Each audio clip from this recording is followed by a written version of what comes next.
कवन आवे जमा रोज मारामारी करता, मोरे जिलावा में आके रंगदारी करता। कवन आवे जमा रोज मारामारी करता, मोरे जिलावा में आके रंगदारी करता।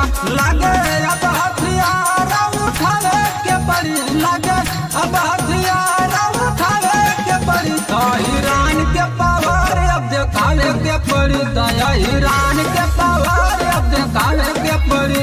आया हीरावन के पावर अब दिखावे के पड़ी।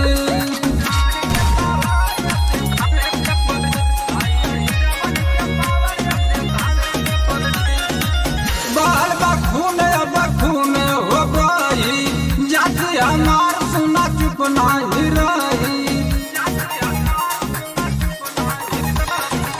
बाल बखून अब खून हो गई, जाति हमार सुना चुप नहीं रही। जिला जिला में गर्दा मचावे के पड़ी, जिला में गर्दा मचावे के पड़ी। दया ईरान के पावर अब दिखावे के पड़ी, दया ईरान के पावर अब दिखावे के पड़ी। दया हीरावन के पावर अब दिखावे के पड़ी।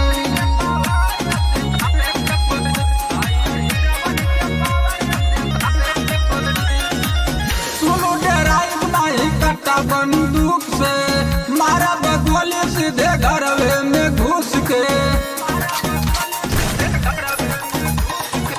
सुनो डराइब नहीं कट्टा बंदूक से, मारा बगोली सीधे घरवे में घुस के।